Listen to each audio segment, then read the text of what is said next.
नमस्कार, जय हिंद। हमें मजामा तुम्हें मजामा उत्तरायण की पूर्व संध्या में सभी का स्वागत है और आशा करता हूं कि सब लोग मजे में होंगे। लेकिन इस गाने में जैसा कहा गया वैसा नहीं। जो लोग हिंदी भाषी है उनको भी इतने शब्द तो पकड़ में आया होगा। अंदर खाने कब्र बनी गई, हमें मजामा तमें मजामा। बाहर से लगातार बोलते रहे सब कुछ ठीक ठाक है, तो हमारी इमोशन को हमने ठीक तरह से रिकग्नाइज नहीं किया। अब कौन है माइका लाल अथवा लाली जो पिछले सत्र का सार प्रस्तुत करे? जयपाल।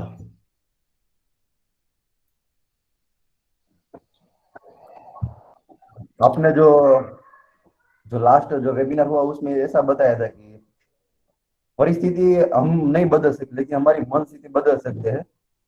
इसमें मेरा भाई एक्सपीरियंस मैंने किया था कि 2 दिन पहले मैं खेलने जाता था, उसमें मैं दूसरों के साथ गुस्से हो जाता था।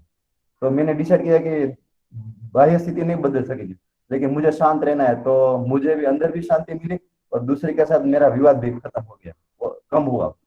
उसके बाद आपने बताया था कि दुनिया एक रंगमंच है और हमें अपनी रिस्पॉन्सिबिलिटी के साथ हमारा पात्र है वो प्ले करना है। उसके बाद दूसरों की अयोग्यता से प्रभावित होना वही हमारी अयोग्यता है, इसलिए हमें दूसरों की अयोग्यता से प्रभावित नहीं होना है। और आपने जो रमूज में कहा थी कि अब का और तब का, हम हमारा करें और तुम तुम्हारा करो, इसमें मुझे यह सीखना मिला कि मुझे अपनी रिस्पॉन्सिबिलिटी निभाना है।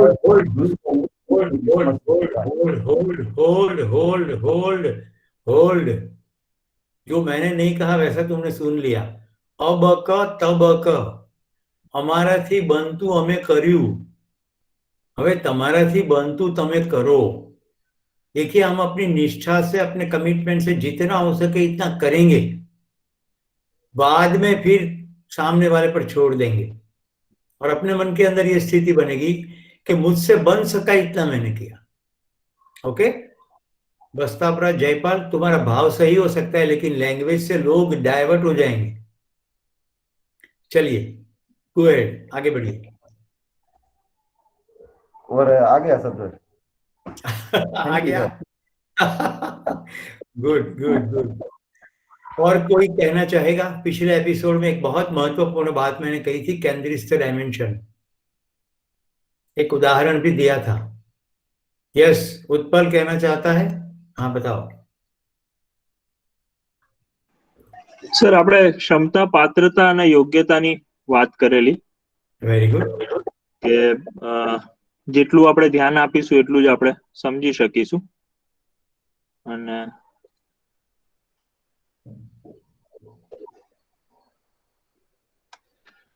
तो बेटा उत्पल, ये 3 शब्दों में डिफरेंस आपको मालूम है?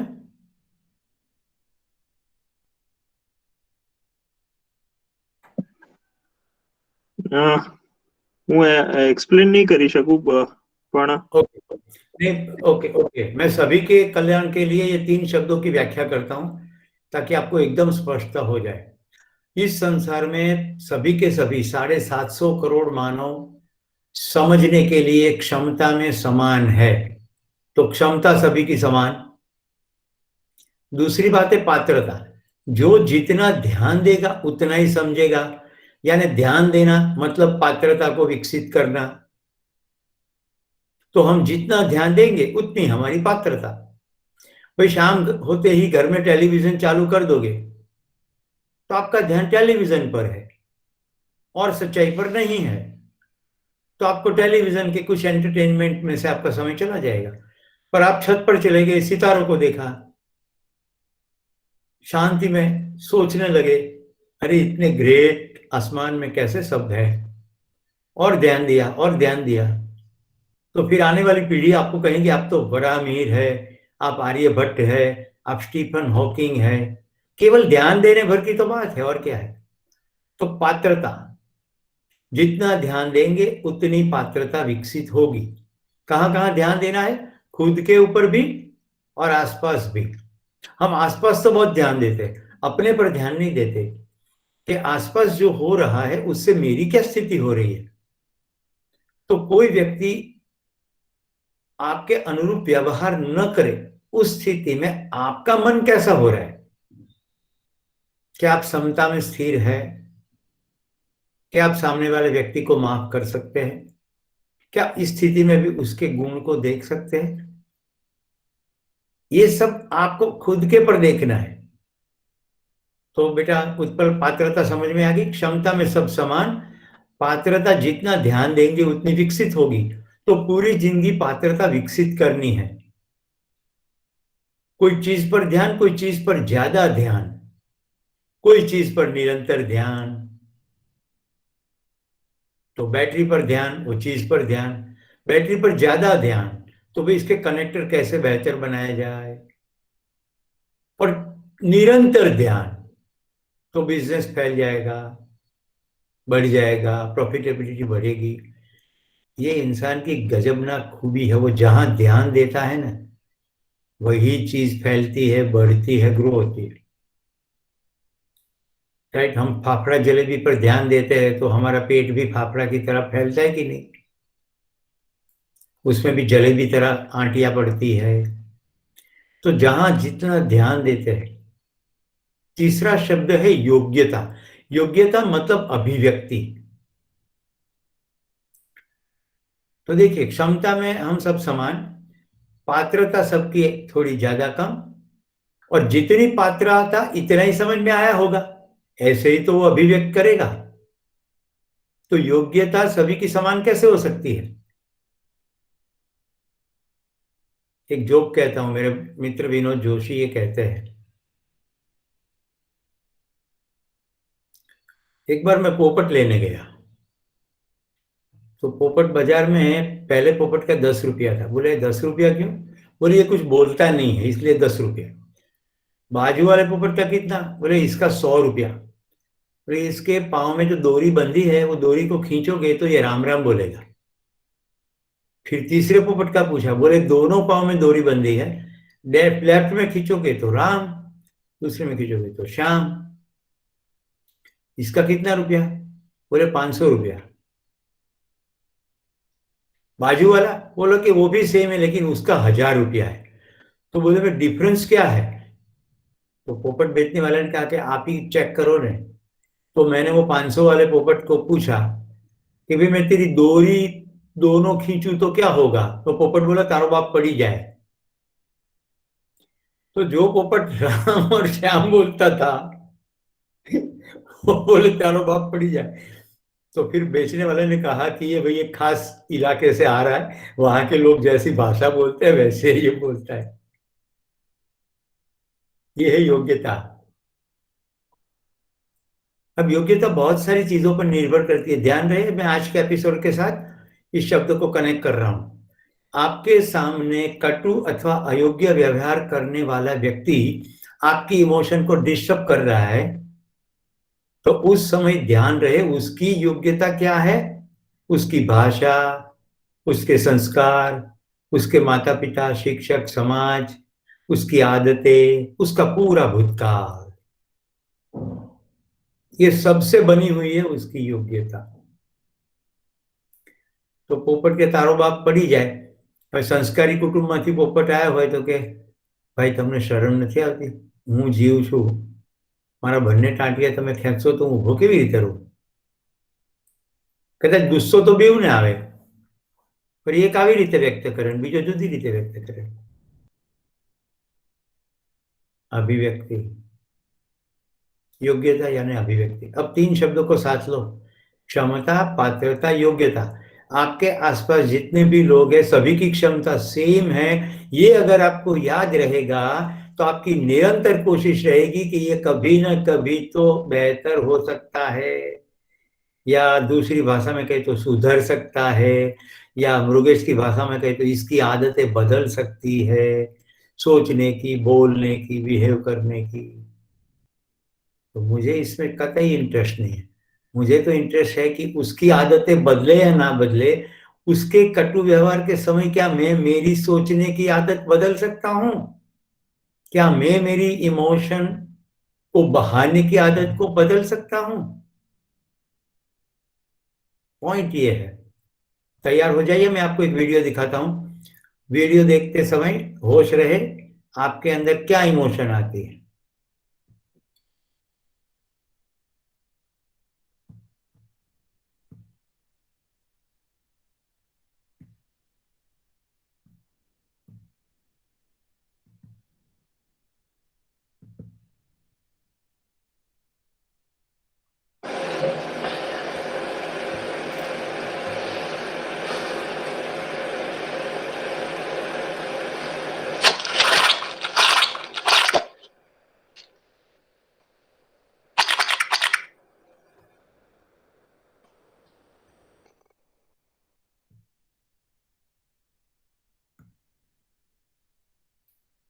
क्या इमोशन आई? Raise your hand and answer.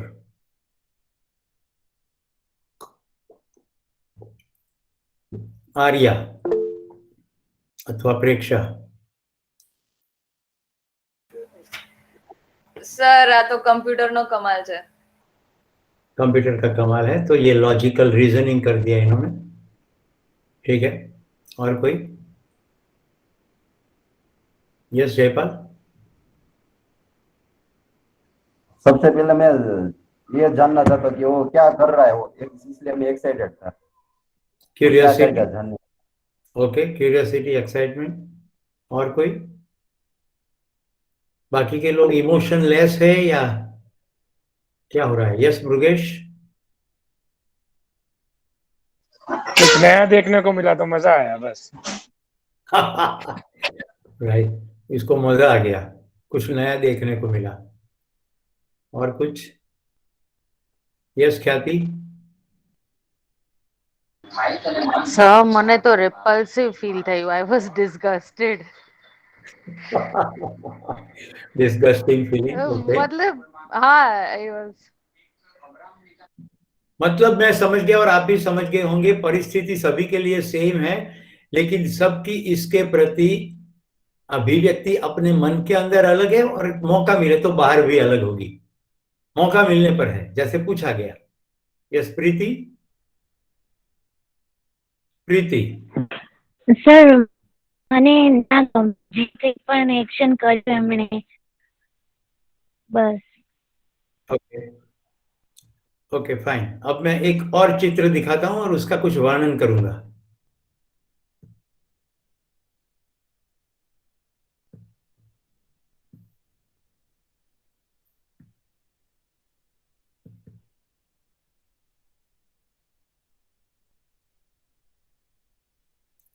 प्यार हो गया है ऐसे कंफ्यूजन में इस लड़की जिस लड़के के पीछे पागल थी, उस लड़की को पता चला कि ये लड़का तो एक नंबर का गुंडा है, व्यभिचारी है, सब प्रकार की नॉनसेंस चीज है, तो उसने उसको ना बोल दी।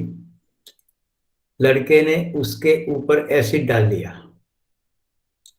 और ये एसिड के बाद अस्पताल में इसकी ट्रीटमेंट चल रही है।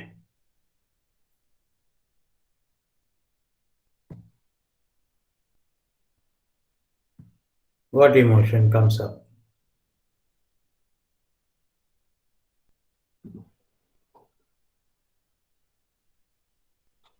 क्या इमोशन आती है?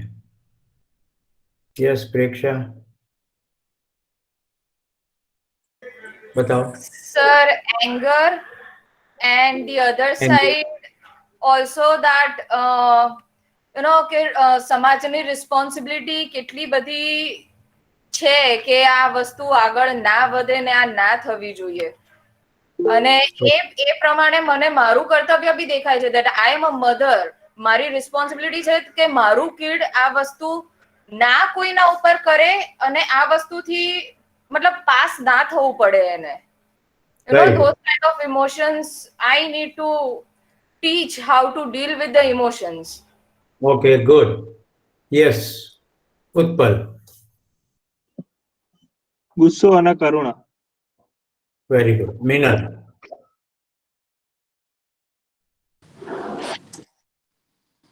ફિલિંગ સેડ અને એવું લાગે છે કે આવી માનસિકતા સાથે એ લોકો કેમ જીવી શકતા હશે. Okay. Anyone else? देखिए हाँ जी, चेनू काका। સાચા પ્રેમ ને ભાવનો અભાવ. ओके, रजनीकांत भाई।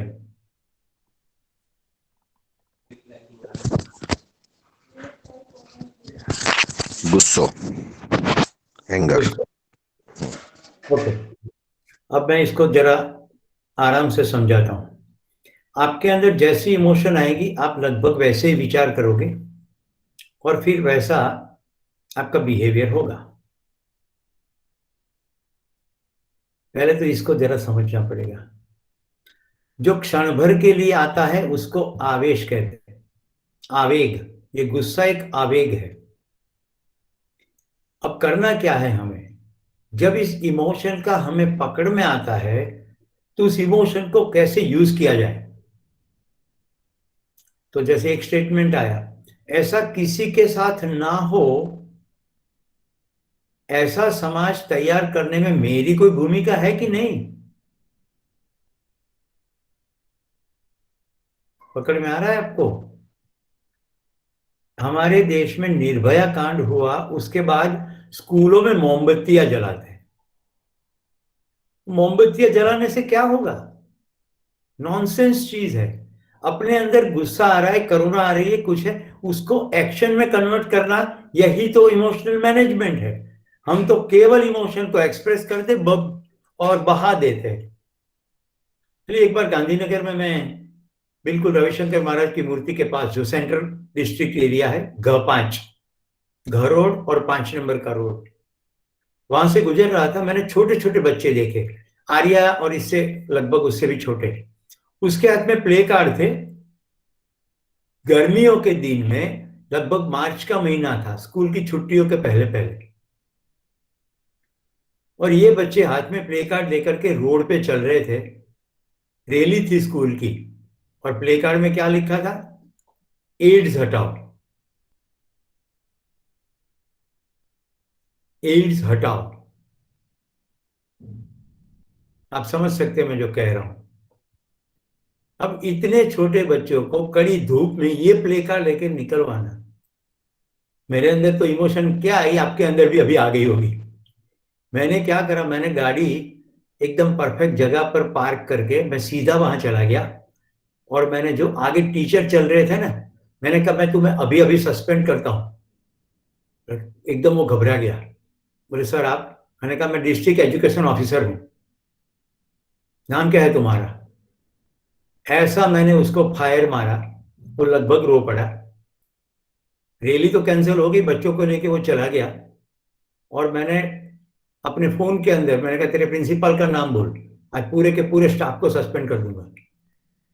शाम तक डिस्ट्रिक्ट एजुकेशन ऑफिस में बात पहुंच गई कि कोई डिस्ट्रिक्ट एजुकेशन ऑफिसर आया था और उसने रैली को कैंसिल किया, और प्रेस में भी पहुंच गई बात, तो दूसरे दिन छप गया। पर छापने वाले एडिटर ने बहुत बढ़िया आर्टिकल लिखा, क्योंकि उस टीचर का इंटरव्यू लिया गया है, तो टीचर को मैंने जो कहा था वो टीचर बोल दिया। क्योंकि जिस बच्चों को, जिसका कुछ नहीं मालूम, उसको हाथ में वो प्ले कार्ड लेके निकल रहे हो, और दूसरे तुम शिक्षकों की कसाई हो, इतनी धूप में छोटे फूल जैसे बच्चों को चला रहे हो। अकल है कि नहीं तुम्हें। तो वो चीज सभी पब्लिश हुई, ऐसी रैलियां बंद हो गई। कितनों को समझ में आ रहा है इमोशन का क्या करना। जरा राइट हैंड ऊपर करो।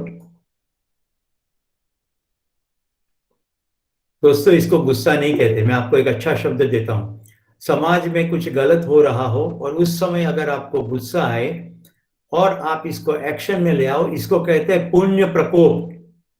ये संस्कृत शब्द है, गुजराती में भी उपयोग में आता है, हिंदी में भी आता है। पुण्य प्रकोप, ऐसा प्रकोप कि जिसके एक्शन में कुछ पुण्यशाली काम निकल आए।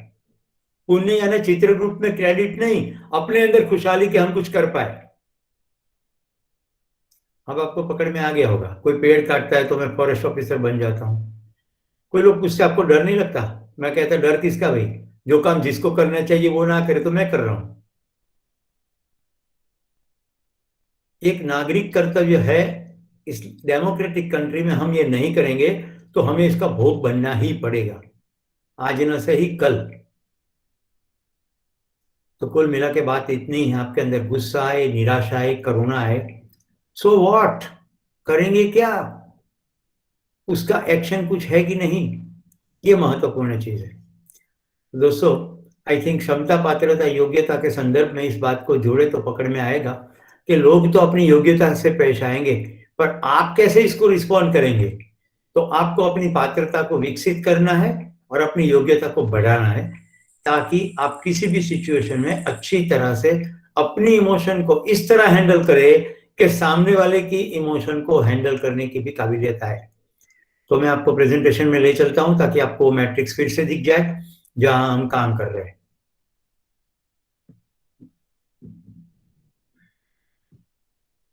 हम यहां पहुंचे थे,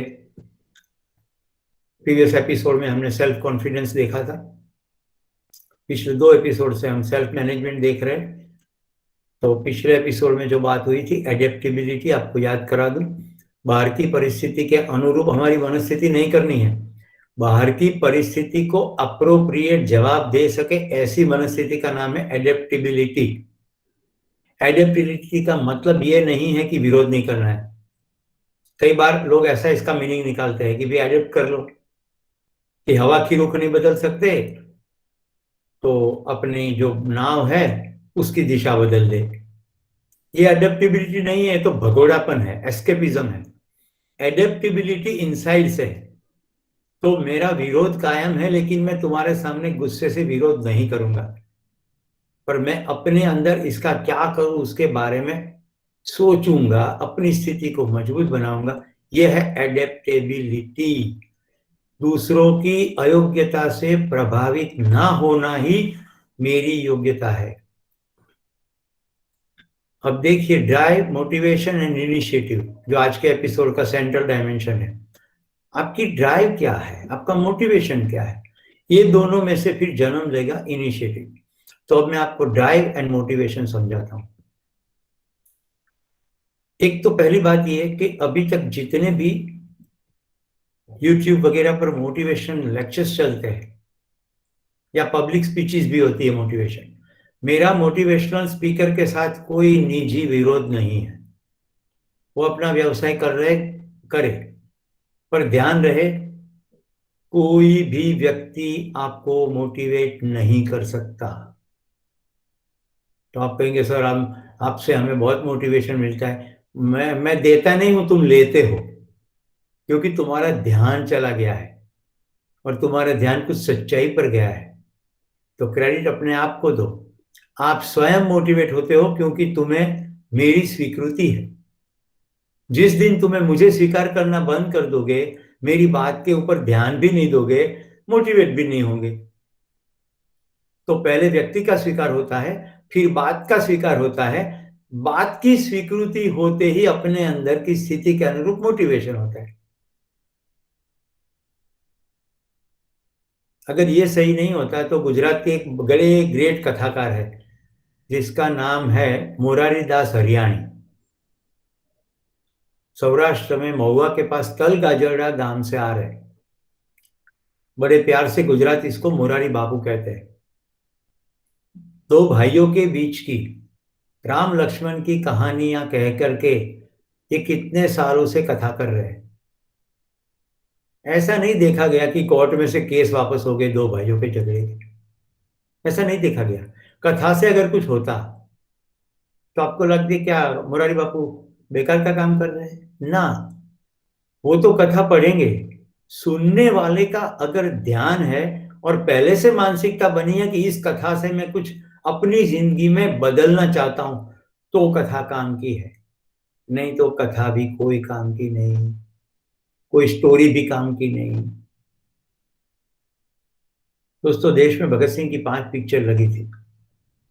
अब आप में से कई लोग जानते हैं मैं भगत सिंह के घर गया हूं, बचपन से हीरो रहे, पर्स में भी इनकी फोटो रखता हूं। तो मेरे मन में ऐसा हो गया कि पूरे देश में माहौल देशभक्ति का जग जाएगा, क्योंकि लोग पिक्चर से बहुत ड्राइव होते हैं और 5-5 पिक्चर 1-1.5 साल के अंदर का आना। पर दोस्तों कुछ नहीं हुआ, क्योंकि थिएटर में पिक्चर से पहले वही श्रृंगारिक एड चलती है, मध्यांतर के अंदर आइसक्रीम, भाजी पाव, पॉपकॉर्न मिलते हैं, कोल्ड ड्रिंक मिलता है, पेस्ट्री मिलती है, मिठाई मिलती है, और भगत सिंह को फांसी लग जाए, पिक्चर पूरी हो, बार वही का वही दुकान, वही का वही मिठाई, सब चलती है। थिएटर वाला, गवर्नमेंट, एडमिनिस्ट्रेटिव अथॉरिटी, जब कोई इसको एंटरटेनमेंट के अलग एंगल से देखते ही नहीं है तो कहां की देशभक्ति जगेगी? फिल्म में तो बहुत कुछ है, पर देखने वाले पर सब कुछ निर्भर है। एक ऐसा व्यक्ति था जिससे राजा हरिश्चंद्र का एक नाटक देखा और जिंदगी बदल गई। मोहनदास करमचंद गांधी अपनी आत्मकथा में लिखते हैं, फिल्म तो फिल्म है, नाटक तो नाटक है, उसके ऊपर कुछ नहीं है, सब कुछ देखने वाले पर निर्भर करता है। तो देखने वाले तो हम ही हैं। देखिए, मैंने आपको ड्राइव और मोटिवेशन की बिंदु कही है। आपका ड्राइव, आपका मोटिवेशन अंदर से है।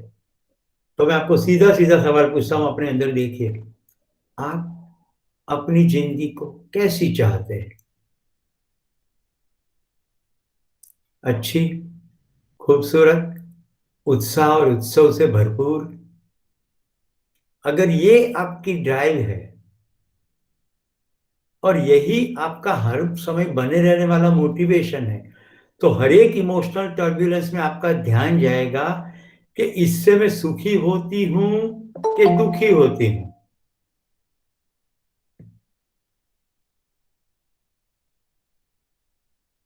इससे मैं सुखी होता हूं कि दुखी होता हूं। अगर मैं सुखी होता हूं तो वो इमोशन में जाऊं, नहीं होता हूं तो उसमें से निकलूं। तो जैसे मुझे उत्कल के प्रति बहुत बड़ा क्रोध आ रहा है और मैं अपने आप को पूछूं, इस क्रोध से क्या मुझे अच्छा महसूस हो रहा है? तो पकड़ में आता है कि मुझे तो अच्छा नहीं महसूस हो रहा है। क्रोध करने के पहले, ड्यूरिंग और बाद में सभी समय मुझे अच्छा महसूस नहीं होता है। तो फिर मैं ठान लेता हूं कि मुझे कोई भी कंफ्लिक्टिंग सिचुएशन में क्रोध नहीं करना है। ये है आपकी ड्राइव। अब आपका मोटिवेशन बताता हूं। तो कंफ्लिक्टिंग सिचुएशन में आपका मोटिवेशन आएगा, इसको कैसे ठंडे की ओर चले जाए। तो पैंट के जेब में से एक हिमरतन तेल का पाउच निकालेंगे, उसको दिखाएंगे, ठंडा ठंडा कूल कूल। उसके सामने वो पाउच को तोड़ के अपने माथे पे डाल देंगे। आज एपिसोड खत्म करने के बाद मैं अपने माथे में एक बेटी के पास तेल डलवाने वाला हूं। मिनल, याद रखना कभी सूरत आऊं तो। राइट? ये तेल डालना है ना, तेल और मेरे टकलू और बाल का कोई कनेक्शन नहीं है। मेरा केवल एक ही कनेक्शन है, जब कोई प्यार से माथे पे हाथ फेरता है तो वो भाव केवल माँ का ही होता है। माथे पे कोई प्यार से हाथ फेरता है, उसका जो सुकून है, उसके साथ जो जॉय है, हैप्पीनेस, वो किसी के साथ नहीं जोड़ सकते। तो जब कोई ऐसी अनुकूलता हो, आज जैसे मैं घर पहुंचा तो एक बेटी अपनी बहन को तेल डाल रही थी, तो मैंने कहा उसके बाद मेरा टर्न। तो ये भाव तत्व आपके अंदर आ जाए तो आप चूज करोगे मोटिवेशन। तो ड्राइव क्या है? ड्राइव आपकी सेंट्रल डायमेंशन है जो इस जिंदगी को दिशा देगी। कई बार लोगों की ड्राइव पैसों की होती है, कई बार ड्राइव संपत्ति की होती है, प्रेस्टीज, स्टेटस। लोग पूछे, ગુજરાતીમાં કે પાંચમાં પૂછા એવો છે, સમાજમાં આપણી આબરૂનું શું? ड्राइव क्या है? लोग मस्का मारे, ये ड्राइव है। तो फिर मोटिवेशन क्या होगा? न्यूज़पेपर में फोटो आए, हमें स्टेज मिल जाए। ये लोगों को उद्घाटन का बड़ा मोह रहता है। इनको आप अपने घर संडास का उद्घाटन के लिए बुलाओ तो भी आ जाएंगे। राइट? उनको बोलना कि मानसिक शांति एकत्रीकरण केंद्रमा उद्घाटનમાં તમને આમંત્રણ છે, अथवा dedicated thinking centre, exclusive dedicated thinking centre में आपका उद्घाटन करने के लिए आपको बुला रहा हूं। फिर शौचालय पे ले जाओ, आपको ड्राइव और मोटिवेशन समझ में आ रहा है ना? ड्राइव एक सेंट्रल डायमेंशन है, उसमें से बहुत सारे मोटिवेशन आते हैं। हेल्दी रहना ड्राइव है, अच्छा खाना खाना एक मोटिवेशन है, व्यायाम करना दूसरा मोटिवेशन है, प्रकृति की गोद में ट्रेकिंग करने जाना तीसरा मोटिवेशन है, समय पे उठ जाना चौथा मोटिवेशन है, आराम करना पांचवा मोटिवेशन है, उत्पल के घर जाके गाय का दूध पीना छठा मोटिवेशन है। ये different different kind of motivation. पर ड्राइव क्या है? हेल्दी रहना। अब विंटर के दिन है भाई, अड़दिया खाओ, चीकी खाओ, मोटिवेशन है। कल तो ऊंधियू खाओगे, राइट? अब क्या मोटिवेशन है? ऊंधियू खाने का मोटिवेशन है, कोई बात नहीं, चलता रहे। कितने समय ऊंधियू खाओगे? विंटर की सीजन खत्म हो जाएगी, लेकिन ड्राइव तो वैसी की वैसी रहेगी, हेल्दी बनने की। तो फिर अब कुछ और खाना पड़ेगा। फिर से उदाहरण को रिपीट करता हूं, हेल्दी रहने की ड्राइव में से बहुत सारे मोटिवेशन निकलते हैं। व्यायाम, आराम, आहार, विहार। हेल्दी रहने की ड्राइव में आहार, विहार, आराम, व्यायाम। आहार यानी क्या खाएंगे, विहार यानी क्या लाइफस्टाइल, व्यायाम यानी एक्सरसाइज, और आराम माने एकता कपूर की सीरियल नहीं, घर सभा, दैट इज आराम। अपनों के साथ बैठ के अपनी बातें शेयर करना। पर देखिए, ये भी एक मोटिवेशन है। ड्राइव क्या है? जिंदगी को बेहतर बनाना। तो दोस्तों, जिंदगी को बेहतर बनाने की इस ड्राइव के ऊपर मैं अभी फोकस कर रहा हूं। आज का होमवर्क है, जब मैं ये ड्राइव की पूरी सीक्वेंस पूरी करूं तो धीरे धीरे कल परसों मेरा मोटिवेशन कहाँ कहाँ क्या क्या निकलता है वो आप ढूंढेंगे। तो सेंट्रल ड्राइव क्या है? लाइफ को बेहतर बनाना। तो लाइफ आपकी कहाँ कहाँ एक्सप्रेस हो रही है? लाइफ आपकी डिफरेंट डिफरेंट 4 सब डोमेन में एक्सप्रेस हो रही है। पहला सब डोमेन है पर्सनल, फिर कुछ व्यवसाय करने जाते हैं तो प्रोफेशनल, फिर व्यवसाय करके घर लौटते हैं, शाम को अपने परिवार में बैठते हैं, ये सोशल। कल छत पे जाएंगे, सोशल। उत्सव, दिवाली, सोशल। और ये सब कुछ करते करते करते या तो सुबह में या शाम को या कभी कभी भी आपके मन के अंदर मेरी जिंदगी का मूल मकसद क्या है, मैं क्या कर रहा हूं, क्या मैं खुश हूं? ये है आध्यात्मिक। आध्यात्मिक का मतलब अधिआत्मा, जिसका बेस आत्मा मैं हूं, मेरे बारे में बात हो रही हो। तो 4 सब डोमेन है, उसके भी सब सब डोमेन है। कितने लोग जानना चाहते हैं हमारी जिंदगी ये 4 सब डोमेन में तो एक्सप्रेस हो ही रही है, पर 4 से अधिक भी हो रही है। आई मीन 4 से अधिक यानी 4 के सब डोमेन में। मैं टोटल 12 एरिया दिखाने वाला हूं, 12। सबसे पहले लेते हैं पर्सनल एरिया। पर्सनल एरिया में एक है फिजिकल फिटनेस, दूसरा है मेंटल ग्रोथ, और तीसरा है इमोशनल बैलेंस। पर्सनल एरिया है बिल्कुल बाथरूम में जो नहा रहा है ना कपड़े निकाल के, उसका शरीर कैसा है वो ही जानता है। उसके मन में जो चल रहा है वो वही जानता है। उसके इमोशन में टर्ब्यूलेंस है या शांति है वो वही जानता है। इस एरिया को मैं पर्सनल एरिया कहता हूं।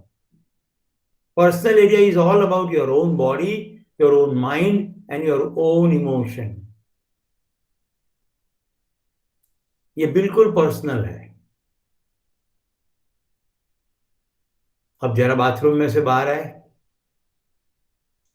तो सोशल एरिया। सोशल एरिया में पति, पत्नी, माँ, बाबा, बेटा, बेटी, भाई, भाभी, बहन, बहनोई, भतीजे, भांजे, जैसा परिवार, छोटा परिवार, बड़ा परिवार, उसके अनुरूप ये है सोशल। देखिए, सोशल एरिया में भी 3 डायमेंशन है। पहला डायमेंशन है फैमिली, एक छत के नीचे रहने वाले लोग जो टॉयलेट और ब्रेड एंड बटर शेयर करते हैं। इसको मैं परिवार कहता हूं, फैमिली। थोड़ा बाहर निकले और जो आपके साथ नहीं रहते, आपके बड़े परिवार के हैं, लेकिन मैं उसको परिवार के बदले रिलेशनशिप कहूंगा, क्योंकि आपका व्यवहार जिसके साथ रहते हैं उसके साथ का अलग और दूर रहने वालों के साथ का अलग यूजुअली होता है। घर वालों के साथ कैसे भी पेश आ सकते हैं, बाहर वालों के साथ जरा बच बच के आते हैं। बाहर लुकिंग गुड होता है। तो दूसरा एरिया रिलेशनशिप।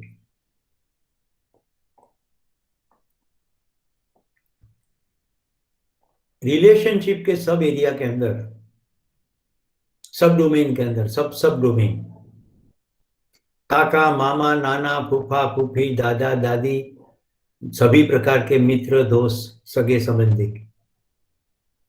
देखिए, कोई ऐसा मत माने कि दादा को परिवार में नहीं गिन रहे, ऐसा मैं नहीं कह रहा हूं। मैं केवल इतना कह रहा हूं कि जो लोग आपके साथ नहीं रह रहे, फिर वो दादा ही क्यों ना हो, चाचा ही क्यों ना हो, जो आपके साथ नहीं रह रहे उसके साथ का आपका व्यवहार अलग किस्म का होता है। तो फैमिली सेकंड सब domain of relationship, and third citizenship, जिसके ऊपर अभी मृगेश, रजनीकांत, प्रेक्षा, जयपाल, गुस्सा आया, करुणा आई, ये सिटीजनशिप का डोमेन है। भारत के आप नागरिक हो तो हम समाज में, जिस समाज में जीते वहां क्या हो रहा है उसके चलते मेरा क्या कनेक्शन है, मेरी क्या ड्राइव है, कैसी सोसाइटी में चाहता हूं। अगर मैं कोई खास किस्म की सोसाइटी चाहता हूं तो फिर मेरी भूमिका क्या है। दोस्तों, घर के नजदीक में एक पानी का पौंड भरा पड़ा है और अगर आप कुछ नहीं करते तो मलेरिया की दवाई खाने के लिए तैयार हो जाइए, डेंगू के लिए भी तैयार हो जाइए, क्योंकि ये आपने ही बनाया। आप कहोगे मैंने नहीं बनाया, किसी ने बनाया, लेकिन आपने कुछ किया तो नहीं ना। जब आप कुछ करते नहीं हैं तो अननोइंगली आप किसी के किए को अनुमोदन कर रहे हैं, एंडोर्स कर रहे हैं। अब तीसरे क्षेत्र में चलते हैं, प्रोफेशनल।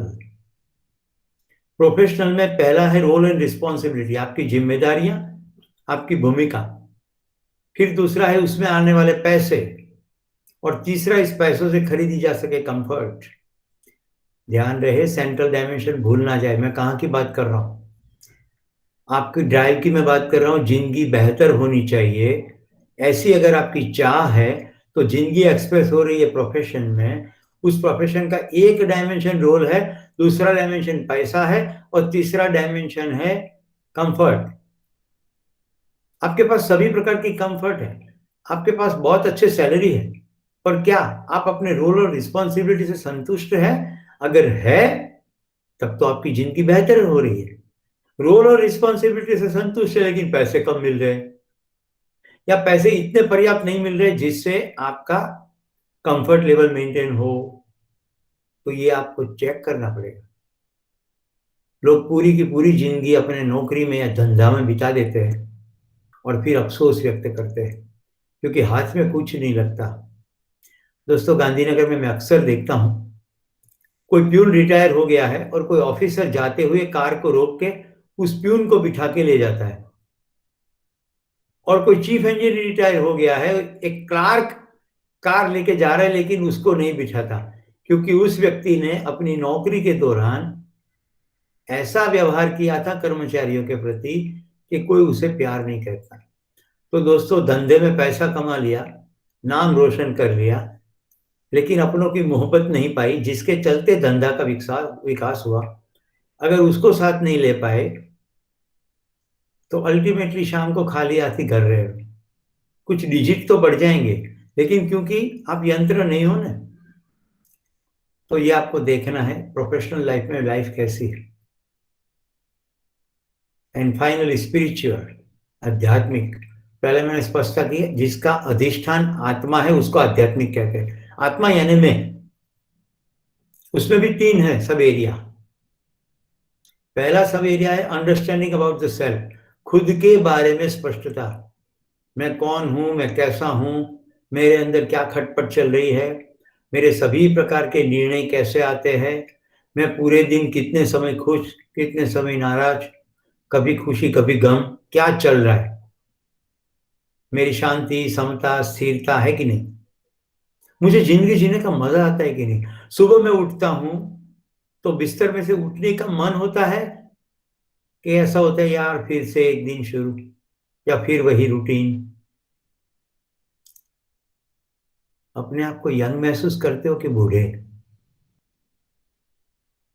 મેઘાણી સાહેબ બહુ સરસ કહી ગયા છે, ઘટમાં ઘોડા થન ગને અને યૌવન વીંજે પાંખ, આતમ વીંજે પાંખ, અણદીઠેલી ભોમ પર યૌવન માંડે આંખ. મિત્રો, ભાઈ ઉત્પલની પ્રેમભરી વિનંતી હતી કે આજના એપિસોડમાં મારે સ્વામી વિવેકાનંદ વિશે કંઈક વાત કરવી. મિત્રો, પહેલો ભારતમાંથી વિદેશમાં ગયેલો એવો સાધુ कि जिन्हें दुनिया ने भारत को साचो परिचय कराया, ये सही आध्यात्मिकता थी. उनका फेमस स्टेटमेंट, पहाड़ को कह दो कि मैं तेरा चूरा चूरा कर दूंगा, समंदर को कह दो मैं तुझे पी जाऊंगा, सब कोई शक्ति तुम्हारे अंदर है, तुम मर्द हो सिंह हो, रो मत, हाथ फैलाओ मत, गिड़गिड़ाओ मत. युवानों को कहते थे फुटबॉल खेलो, कबड्डी के मैदान में खेलो, अपने स्नायु के लोहे को बनाओ. तुम्हें अभी भगवत गीता पढ़ने की जरूरत नहीं है, अपने स्नायु को मजबूत बनाओ. इसीलिए दोस्तों 12 जनवरी जो कि कल गया, राष्ट्रीय युवा दिन मनाया जाता है. Arise and awake and stop not till the goal is reach. उठो जागो और जब तक गोल हासिल ना कर लो तब तक रुको नहीं. तो केवल एक स्टेटमेंट पर मैं बात करता हूं, उठो जागो.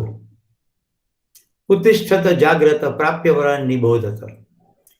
ये ओरिजिनल संस्कृत शब्द है और मैंने इंग्लिश में जो अनुवाद किया जो कि बहुत पॉपुलर हो गया है वो वर्ड टू वर्ड सही नहीं है.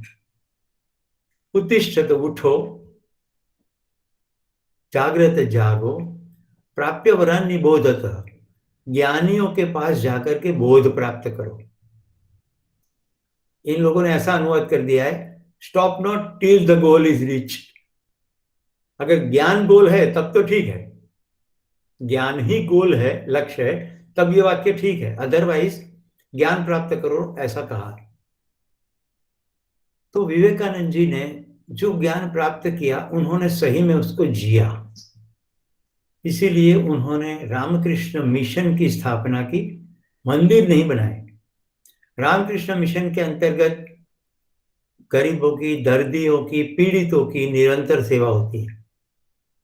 विवेकानंद जी कहते रहे, अगर इंसान में ईश्वर नहीं देखा, नहीं दिख गया, आसपास ईश्वर नहीं दिख गया,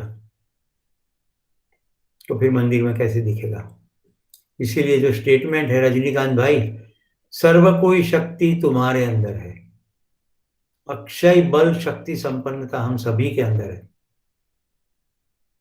विवेकानंद की जो सबसे बड़ी भेंट थी दुनिया को वो ये थी कि लोग भारत के बारे में ऐसा मानते थे कि तो सपेरों का देश है, यहाँ कोई ज्ञान नहीं है. उसके बदले उन्होंने उसी दिन 9/11,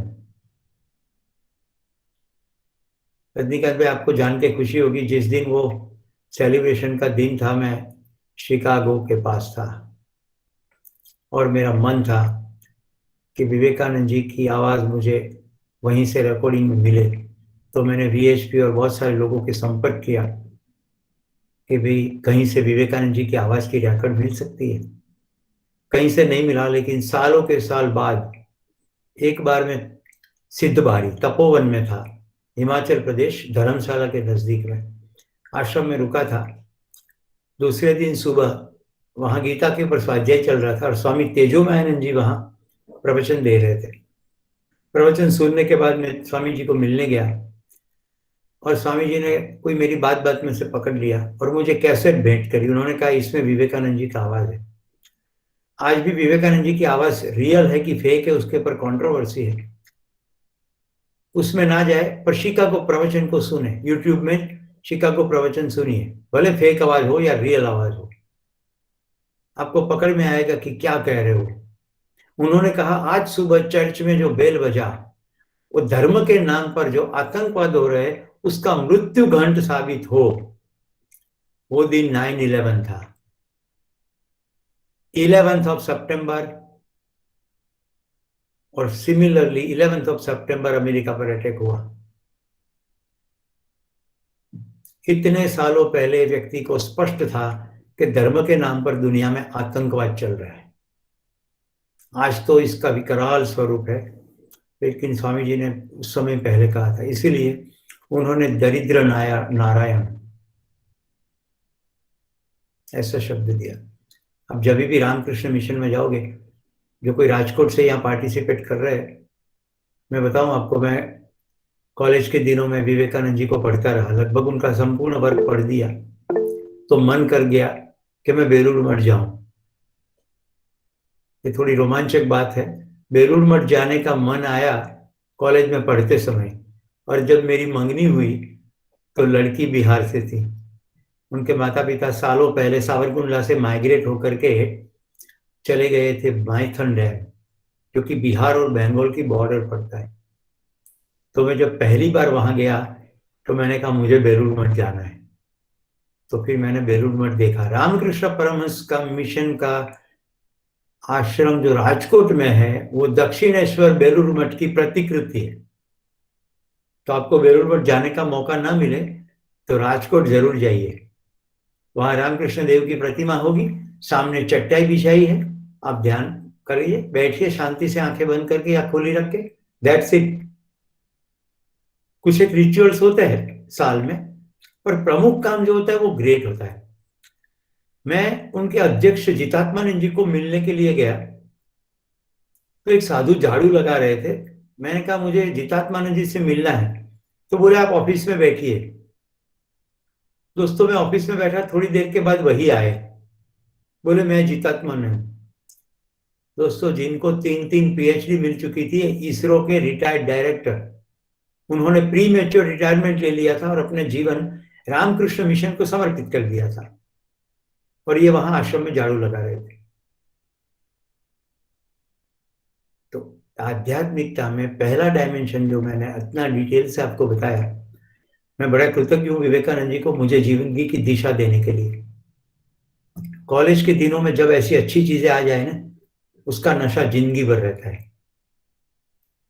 तो विवेकानंद जी हीरो रहे। आज भी यूथ के सभी प्रोग्राम में मैं हर एक को विवेकानंद जी और विक्रम बत्रा ऐसी तस्वीरें भेंट करता रहता हूं। उठो जागो। अब एक दूसरा सूत्र है जो पहले मैं बता चुका हूं, अभी मुझे याद आ रहा है। आत्मनो मोक्षार्थम जगत हिताय च। मेरी खुद की मुक्ति के लिए और जगत के कल्याण के लिए मैं कार्य करूंगा। अब ये बड़ा इंटरेस्टिंग है, खुद की मुक्ति। भाई मुझे भूख लगी है, मैं ही खा जाऊंगा, ये मेरा स्वार्थ है, स्वार्थ में से मुक्त हो जाऊं। और सामने पूर्वांश बैठा है तो आधी रोटी उसको भी दो, अकेले में ना खा जाऊं। फिर वो घर हो या बाहर हो, एज ए पेरेंट तो मैं ऐसा करूंगा ही, पर क्या मैं बाहर ऐसा करता हूं? मेरी मुक्ति कहाँ है? हमारे कहां से निकलना है? काम, क्रोध, लोभ, मद, मोह और मत्सर, ये 6 हमारे शत्रु है जिसमें हम फंसे हैं। तो हमारा निजी स्वार्थ का दायरा, छोटी छोटी बातों में गुस्सा हो जाना क्रोध, चीजों को इकट्ठा करना लोभ, कुछ इकट्ठा हो गया उसका अभिमान करना मद, किसी को मिल गया मुझे नहीं मिला तो ईर्ष्या। ये सभी में से मैं मुक्ति पाऊं, आत्मनो मोक्षार्थम जगत हिताय च यानी एवं एंड, जगत के कल्याण के लिए। तो अब देखिए काम कैसे करेंगे। काम करने का अद्भुत रास्ता विवेकानंद जी ने मुझे दिखाया। आप वही करो जो कार्य करने में आपको खुशी मिल रही हो। अब वो तो कोई चीज ऐसी भी होगी, जैसे पैसा इकट्ठा करना है, खुशी मिल रही हो, राइट, बैंक बैलेंस बढ़ाना खुशी मिल रही हो, तो क्या वो करें? तो फिर दूसरा सूत्र अप्लाई करो, जगत हिताय च, तो पकड़ में आएगा। दूसरों को चीट करके पैसा कमाने से तो सच्चा नहीं होगा। तो अगर पैसा भी कमाना है, मैं तो कहूँ दमदार कमाओ, छोटे मोटे नहीं, जोरदार कमाओ, पर चीटिंग के बदले मांग के कमाओ। राइट, कि भाई ये मेरी फीस है या ये इतने का आएगा। लोग कहते हैं ना, बार्गेन नहीं करते, बिजनेस पॉलिसी है। मैं अंबुजा सीमेंट का ट्रेनिंग प्रोग्राम कंडक्ट कर रहा था। उस दिनों में मान लीजिए 200 रुपये की थैली थी। अब मैं इनको कम्युनिकेशन सिखा रहा था। मैंने कहा कि तुम डीलर हो, मैं कस्टमर हूँ, अब मेरे साथ बात करो। मैं एक्सरसाइज बनाई, भाई मुझे 100 रुपये में थैली चाहिए। वो बोले भाई 200 की यार, तुम 190 करो, 180 करो। मैं कहा नहीं, मैं 100 रुपया में ही लूंगा और आज लेके ही जाऊंगा। अब कौन ऐसा स्वीकारेगा? ऐसी मेरी क्लास में बहस चलती, फिर मैं ही उसको एक ही लाइन के अंदर फ्लैट कर देता। मैं कहता कि देखिए, मेरे गांव से मुकेश राठौड़ शहीद हुए, मुझे उनका स्मारक बनाना है, तो सीमेंट तो लगेगा ही। तो पिलर के अंदर सीमेंट जो चाहिए उसमें 100% डोनेशन नहीं मांगता, 50% मेरा, 50% तुम्हारा। तो 100 रुपये मैं लगाता हूँ, 100 रुपये तुम लगाओ। बोलो एक थैली दोगे? वो बोले सर पूरा का पूरा देता हूँ, 100 रुपया भी नहीं चाहिए। ये क्या हो गया? पहले तो एक भी रुपया कम करने की व्यक्ति ना बोल रहा था। यहां सूत्र सफल होता है, आत्मनो मोक्षार्थम जगत हिताय च। मुझे खुशी भी हो और कुछ कल्याण की बात भी हो। तो दोस्तों, स्वामी विवेकानंद जी का दिन, युवा दिन कल गया ऐसा नहीं है। जिस दिन याद करें वो विवेकानंद जी का ही दिन है। पिछले एक एपिसोड में मैंने विवेक समझाया था, और ये कह रहे विवेकानंद, तो विवेक के साथ आनंद को जोड़ दो। सार्थक करे तो वो है विवेक, और विवेक से करेंगे तो आनंद होगा ही। तो विवेक का फल हमेशा आनंद ही है। स्वयं में विश्वास पूर्वक जीने का विवेक, स्वयं में विश्वास पूर्वक जीने का विवेक कहां से आएगा? स्वयं के बारे में परिचय हो जाए तो विवेकानंद जी की बात को पूर्ण करते हुए उस स्टेटमेंट को फिर से दोहराता हूं, सभी कोई शक्ति तुम्हारे अंदर है। खुद को जानो और खुद के मुक्ति और जगत के कल्याण के लिए काम करो। तो दोस्तों, आज के एपिसोड में ड्राइव और मोटिवेशन की बात की। सेंट्रल ड्राइव है लाइफ को बेहतर बनाना। मोटिवेशन अलग अलग प्रकार के हो सकते हैं। लाइफ को बेहतर बनाने के मैंने 4 आपको सब डोमेन बताए, पर्सनल, सोशल, प्रोफेशनल, स्पिरिचुअल। चारों के अंदर, हर एक के अंदर मैंने 3-3 सब डोमेन बताए। टोटल 12 सब डोमेन में फिर से एक बार बोल देता हूं। आपका होमवर्क ये है कि ये 12 डोमेन में आप करते क्या हो, आपका मोटिवेशन क्या है। पहला है पर्सनल सब डोमेन, जिसके अंदर फिजिकल फिटनेस, मेंटल ग्रोथ और इमोशनल बैलेंस। फिजिकल फिटनेस के लिए आहार विहार आराम व्यायाम, मेंटल ग्रोथ के लिए पढ़ाई, ऐसे वेबिनार, कुछ कुछ डिस्कोर्सेस, चिंतन मनन निधिध्यासन, बहुत सारा। इमोशनल बैलेंस का तो हम काम कर ही रहे अभी। फिर professional area, role and responsibility, money and comfort. फिर social area, family, relationship and citizenship. And spiritual area, understanding about self. 2 area मैंने बोले नहीं थे, अब बोल रहा हूँ। Understanding about the life around, मैं अकेला नहीं हूं संसार में, और भी तो है। और ये दोनों अंडरस्टैंडिंग में से निकलती सेवा, वही सूत्र है आत्मनो मोक्षार्थम जगत हिताय च, चैरिटी। तो टोटल 12 डिफरेंट एरियाज। आपका होमवर्क सरल हो जाए इसलिए 12 एरिया मैं ग्रुप में लिख दूंगा। इसके ऊपर आप काम करोगे। हर एक के अंदर आप क्या कर रहे हो? आप कहोगे सर ये इमोशन के बदले कहां पहुंच गए? भाई जिसका ड्राइव ठीक है, इमोशन उसका अल्टीमेटली ड्राइव के दायरे में ही पड़ेगा। जिसका ड्राइव ठीक है, मोटिवेशन उसी डायरेक्शन में ले जाएगा। भाई मुझे प्रकृति की गोद में अच्छा लगता है, मैं थोड़ी पिक्चर देखने जाऊंगा। पिक्चर देखने जाऊंगा तो ऐसी फालतू पिक्चर थोड़ी देखूंगा कि 150 रुपया दूं और रोऊं भी, ऐसा तो नहीं करूंगा। तो फिर मेरे दोस्त भी ऐसे ही होंगे, फिर मेरी प्रवृत्तियां भी ऐसे होगी। तो ऐसे मेरा इमोशन का बैलेंस हो ही जाएगा। बार बार प्रकृति की गोद में जाने से मेरी स्वस्थता बढ़ेगी। तो कुल मिला के ये इमोशनल बैलेंस का ही काम हो रहा है, सेल्फ रेगुलेशन का ही काम हो रहा है। सेल्फ की एक्सप्रेशन अपनी जिंदगी में कहाँ है, वो जहां जहां है उसको रेगुलेट करें। अगर आपको फिटनेस महसूस नहीं हो रही है तो शुरू करें कल से आराम, व्यायाम, आहार, विहार। अब आपको लगेगा ये चारों पर बात करो, इस एपिसोड में नहीं हो सकता, इमोशनल की सीरीज में नहीं हो सकता, इसके लिए स्पेशली कोई अलग सीरीज करनी पड़ेगी, पर अभी मैंने आपका ध्यान आकर्षण करा दिया। सो धन्यवाद, थैंक यू, जय हिंद।